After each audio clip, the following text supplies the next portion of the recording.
Bonjour, mon nom c'est Serge Carbonneau. Je suis chef cuisinier de profession depuis à peu près 25 ans. Et aujourd'hui, on fait une petite vidéo pour promouvoir des produits des îles.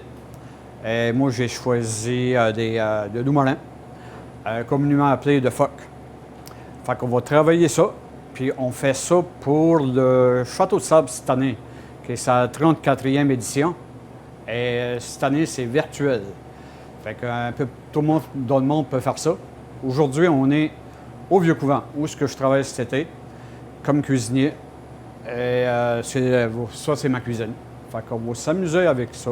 Le loup-marin, des produits des îles, puis ça devrait être pas pire. Là, je vais vous présenter les ingrédients, justement, pour aujourd'hui, pour la tartiflette de loup-marin qu'on fait sur le menu au Vieux-Couvent. Par contre, aujourd'hui, elle va être un peu modifiée.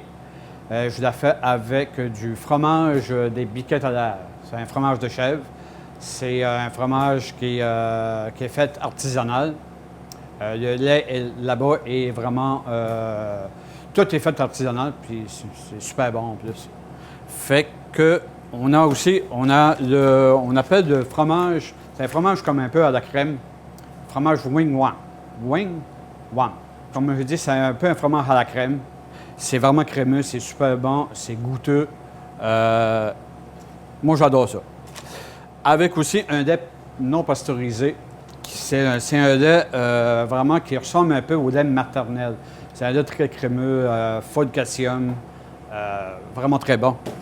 Et pour finir, on a un fromage qui est, on pourrait dire, c'est un fromage qui n'est pas encore sur le marché.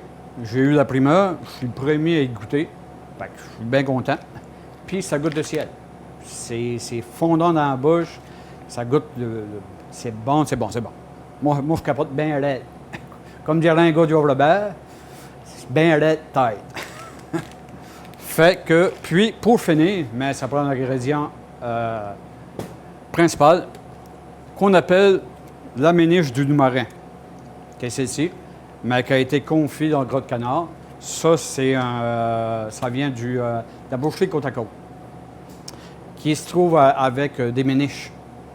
La méniche, c'est des pattes du loup-marin quand il se promène sur la glace l'hiver.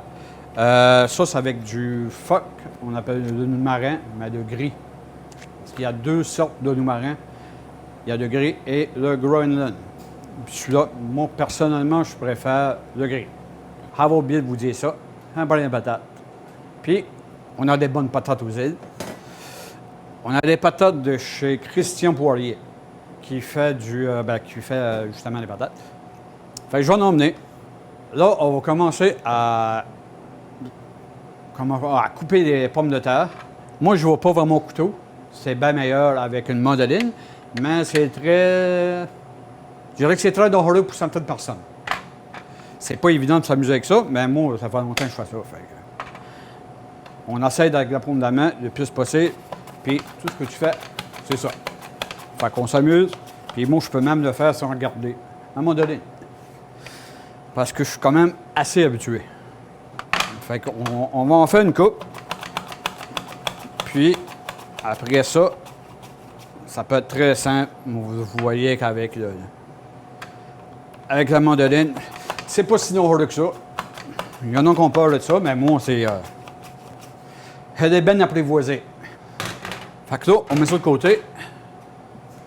Puis un beau petit bol à faire la tartiflette, en fait. Puis là, on va faire, comme je vous l'ai dit, avec les produits des biquettes à l'air. C'est le fromage. L'ingrédient, le loup-marin et les pommes de terre de chez Christian Poirier. Fait qu'on va avoir de wing one, du coup, quand je suis pas capable de prononcer son nom de fromage, mais c'est pas grave. Il sait ce que je laisse, anyway. Fait qu'on s'amuse avec ça. Puis, moi, j'ai fait avec le fromage, son fromage des biquettes, j'ai fait un rang de petites béchamel, déjà préparé. Fait qu'on peut mettre ça dans le fond du bol. Avec le fromage. Et après ça, moi, j'ai fait aussi avec le Wing Wang.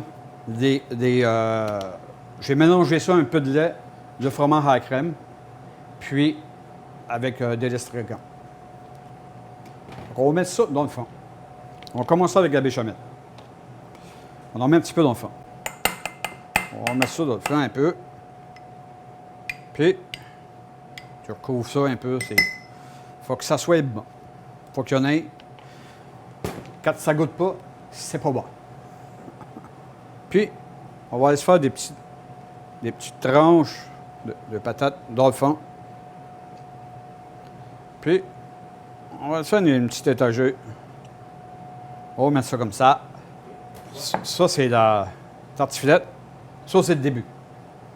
Puis, inquiétez-vous pas, là, je n'ai pas vraiment parlé justement de la sauce béchamel, comment la faire. Mais en fait, tous les ingrédients vont être sur le site. Il va y avoir une belle petite recette, bien écrite, facile à reproduire.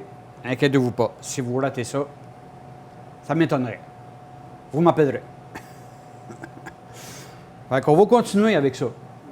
Vous avez vu ça. Ça, c'est le super du marin. C'est une chasse qui dure depuis longtemps. Fait que c'est ce que ça donne. Ça, c'est le loup-marin qu'on fait dans le Gros de Canard.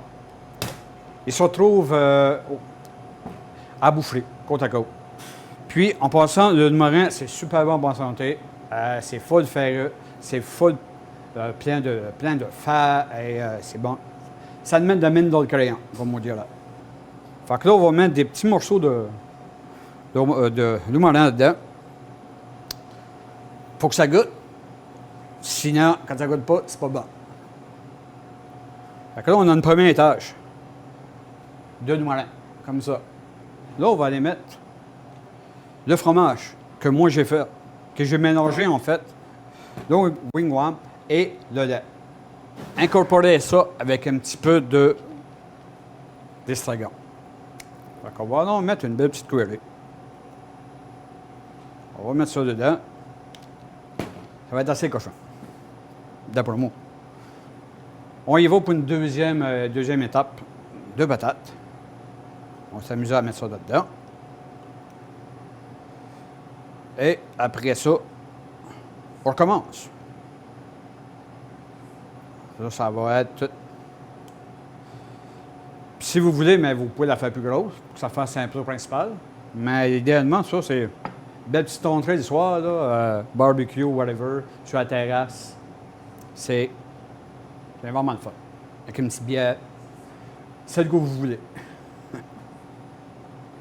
Fait que là, on a fait un deuxième étage. Qui est comme ça. Là, on va y aller. On recommence. Un petit peu encore de béchamel. On va mettre ça ici. Là, on va aller. Désolé. Ça a fait du bruit. Comme ceci. Et un autre coche de limon.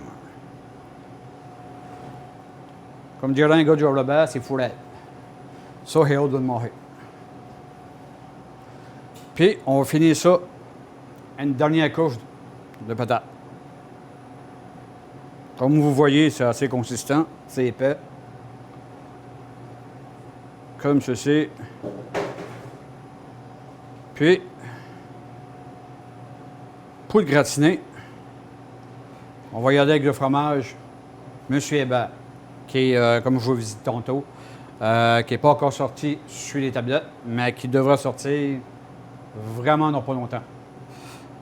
Un coup que ça c'est fait, là on va aller avec, puis gênez-vous pas avec le fromage, c'est un fromage à gratiner. Fait que ça on prend, comme ceci. Et voilà. Et on finit ça pour que ça fasse cute. Avec l'estragon. On va mettre du papier d'aluminium là-dessus. On va mettre ça à chauffer au four à 350. Ah. Pas mal tout se fait cuire à 350. Dans le doute, vous mettez ça à 350, 20-25 minutes au four. Un coup que c'est chaud, Vous enlevez le papier d'aluminium et vous allez mettre ça à broil pour que ça gratine, pour qu'elle soit bien dorée. Un coup que c'est bien doré, moi, quand ça va être cuit, cette merveilleuse tartiflette-là, je vais aller faire goûter ça à la coordonnatrice. Tu sais, il y a beaucoup de R. Moi, je roule mes R pas mal. Fait que, on va faire goûter ça à Marie-Chantal, qui est la coordonnatrice des Châteaux de Sable. Bon, mais là, on va aller chercher la tartiflette, parce que j'en ai un autre de près, avec la Marie du cinéma. Et voilà. C'est ça que ça donne. Une belle petite tartiflette, préparée avec amour.